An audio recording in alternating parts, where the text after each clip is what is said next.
Are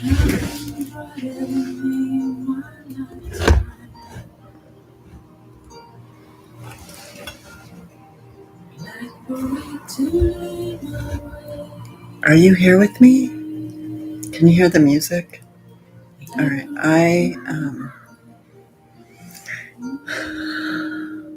I just am looking at myself, and I have put on very little makeup today,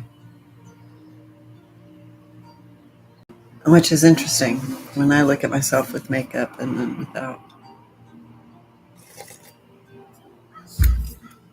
I'm gonna get my nails done today too.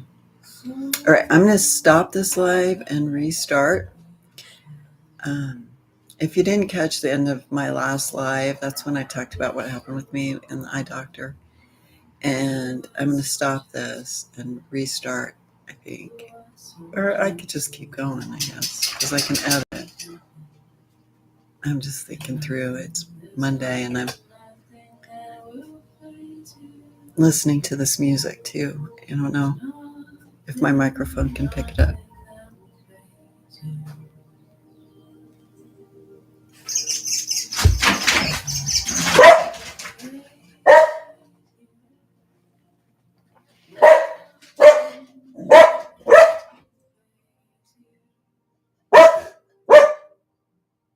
Alexa, pause. Kevin, stop barking. All right. So I looked at the Casper Star Tribune. No, I didn't. That's not true. The Cowboy State Daily and Wyophile for any recent news in Wyoming that may have missed my attention. So this week in Wyoming, the headlines are more than news. They're mirrors. They reflect the system we've built, the ones we've neglected, and the sanctuaries we're still trying to create. This story is really dear to my heart because this started years ago when I was working for the Wyoming Department of Health. And so to see it come to fruition now is really cool. So in Sublette County, a new hospital has opened. It's the first in over a century. All right. So a new hospital, Pinedale, Wyoming, very small town, very rural. So we've opened a hospital in Wyoming for the first time in over a century. For generations, residents relied on distant care, long drives, and quiet endurance. So story after story about people, for instance, getting diagnosed with cancer and not being able to be treated in their county, let alone their community, but their whole county. They would have to travel. And in Wyoming, it's hard to explain, but traveling is very, very difficult. There's a lot of distance involved. And so someone diagnosed with cancer would have to travel a great distance for treatments and incur those costs that come along with travel. And then if they have a family member go with them, it just snowballs. So a hospital has happened. Now they have a place to heal close to home. It's a victory, yes, but also a reminder of how long rural communities can be left waiting. Infrastructure isn't just concrete and contracts, it's dignity. It's the difference between surviving and being seen.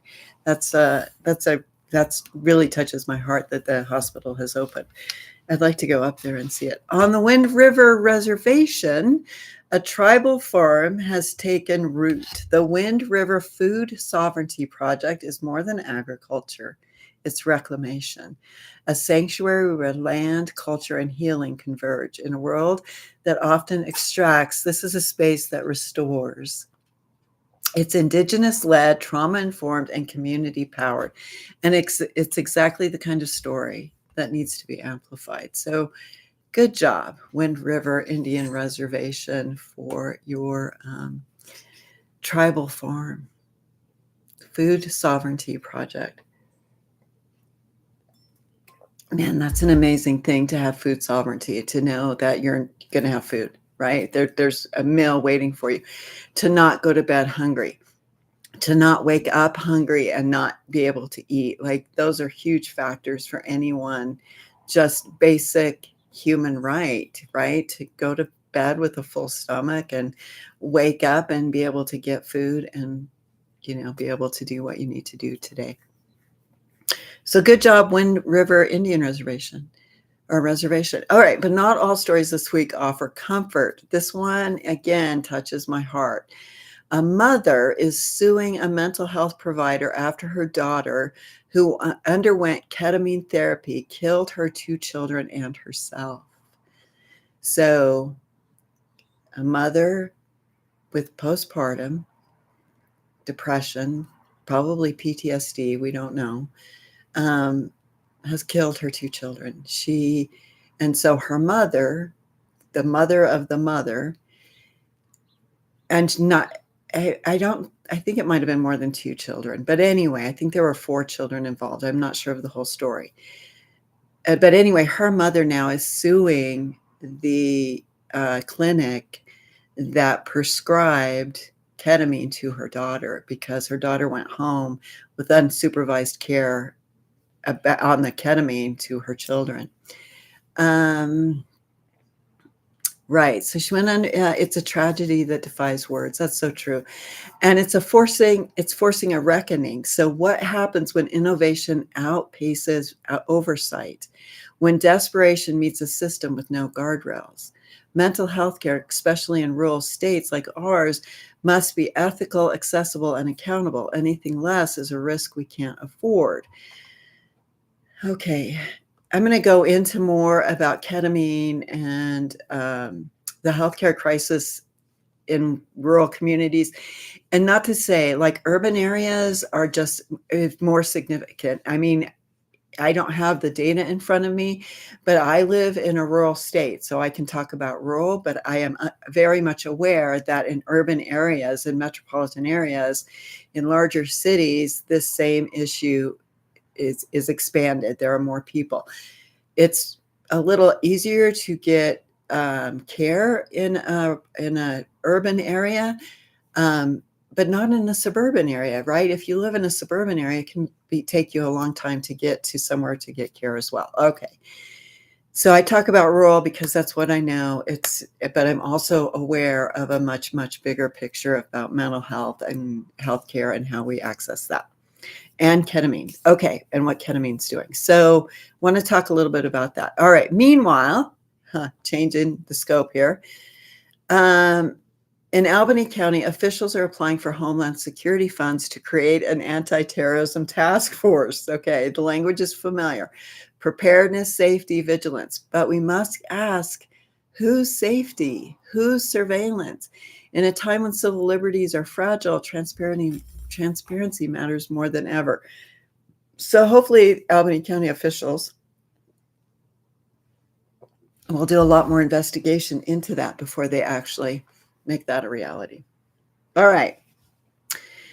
And speaking of transparency, Wyoming's Public Records Act is under review. A critical meeting was held with little public notice. No headlines, no community input, just quiet decisions about how we access the truth. In a democracy, silent isn't neutral, it's a strategy, and we must respond with our voices. So, Wyoming Public Records Act, I will link that if I can, just so that we have that available and where to go to get that information. All right. These stories are local of hospitals, farms, lawsuits, task forces, and records aren't just isolated events. They're threads in larger tapestry, one that asks us, what kind of state are we building? Who gets to heal? Who gets to speak? And who gets to be safe? As a facilitator, advocate, and neighbor, I believe in storytelling that doesn't flinch, that holds space for grief, for joy, for complexity. Because when we tell the truth about our systems, we make room for something better. So today, I invite you to reflect, to ask hard questions, to listen deeply, and to keep building sanctuaries in policy, in practice, and each other. All right. And let's go back to the woman who killed her children. In February of 2025, I'm not going to name her, this woman in Byron, Wyoming, killed her 4 children and then herself. So I got to verify, was it 4 or 2? Her mother has filed a federal lawsuit against the psychiatry services in the small town.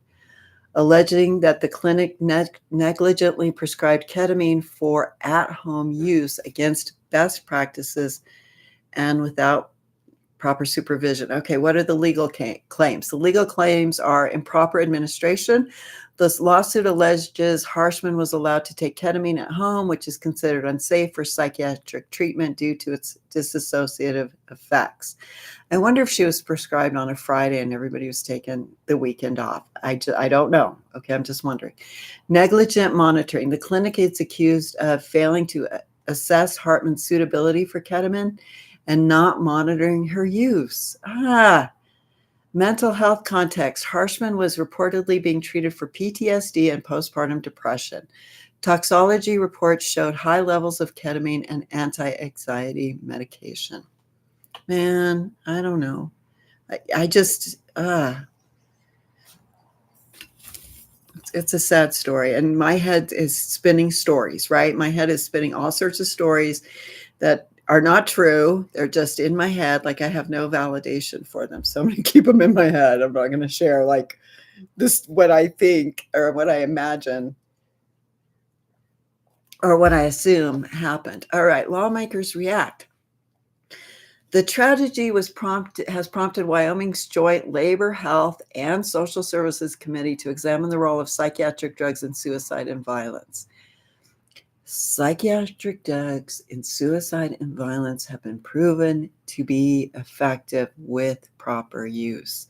Psychedelics are an amazing opportunity to really help people with their mental health in a really short way, as long as it's well supervised. I know this, okay? I can bring you the research if you need it, but I know that. Okay, caution from practitioners. Health professionals warn against drawing sweeping conclusions, emphasizing that ketamine can be effective when used safely in clinical settings. All right, Sean Olson, attorney for the person with the lawsuit, says the goal here is to make sure this kind of thing never happens again. Ketamine is a dangerous drug. It's important to follow the guidelines so that it's used safely. And then a nurse in Wyoming has said, I don't want to scare people away from ketamine. We don't know what happened with this person. And there's just so much that goes into this. Very, very good. All right. Those were from WyoFile and KTVQ's legal summary. So what is ketamine? Thanks for watching. Thanks for staying tuned. I figured out what I did with the comments, so hopefully I can leave some comments. All right, what is ketamine? Do you know? Do I know? I've never used ketamine. I've never been prescribed ketamine. Originally developed in the 1960s as an anesthetic, ketamine is still widely used in surgical and emergency settings. Maybe I have had ketamine, I don't know. In recent years, it's gained attention for its rapid antidepressant effects, especially in cases of treatment-resistant depression. A related compound, esketamine, was FDA approved in 2019 for psychiatric use, but only under strict clinical supervision. Potential and benefits: fast acting. Ketamine can reduce suicidal thoughts and depressive symptoms within hours, unlike traditional antidepressants, which may take weeks. Alternative for resistant cases. It's often considered when patients haven't responded to at least 2 oral antidepressants. Emerging uses. Some clinics offer ketamine for PTSD, anxiety, and chronic pain, though many of these uses are off-label and not FDA approved. Risks and dangers of ketamine: disassociation and sedation. At high doses, ketamine can cause loss of consciousness, hallucinations, and detachment from reality.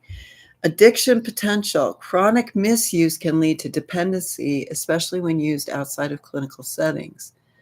Unregulated use. Unlike esketamine, ketamine lacks a formal FDA risk evaluation and mitigation strategies, meaning some providers may offer it without proper safeguards. An at-home administration. Experts strongly warn against unsupervised use. This tragic Wyoming case involves ketamine prescribed for home use, which is considered unsafe by most professionals. Best practices for safety. Ketamine should only be administered in a certified clinic with medical supervision and mental health screening. Patients should be monitored during and after treatment to manage side effects and ensure safety. Esketamine, the regulated version, is only given in REMS certified facilities with mandatory reporting and oversight. Thus, more prescribing ketamine, it's easier to prescribe. The other one, the clinic has to do all sorts of stuff to get certified. And it's probably a lot of red tape, but I don't know. Again, that's my experience. Ketamine is not inherently dangerous, but it becomes risky when used without supervision, without proper screening, or in vulnerable populations. It's a tool, not a cure-all. And like any powerful tool, it demands responsibility, regulation, and respect. Would you like help? Oh, okay. Keep that in mind. If you would like to talk more about ketamine, let me know. I'm still not sure which email address I'm going to start using. Realize that in some situations, people aren't going to want to leave comments. They're going to need to be able to get to a hold of me in another way. So nonetheless, I want to hear your story. If I can, I just kicked my dog. He loves it though. He's just like, why'd you do that? If I can amplify your story, if I can share your story, if in some way I can advocate for you, I certainly want to be that person. So thank you for watching to the end of this. I'm very grateful for that. Hope you learned something. I know I did. I learned a lot. I want to talk more about what's happening that mothers kill their children. That's like that. It's not my story, but I can certainly empathize. Thanks again. Bye.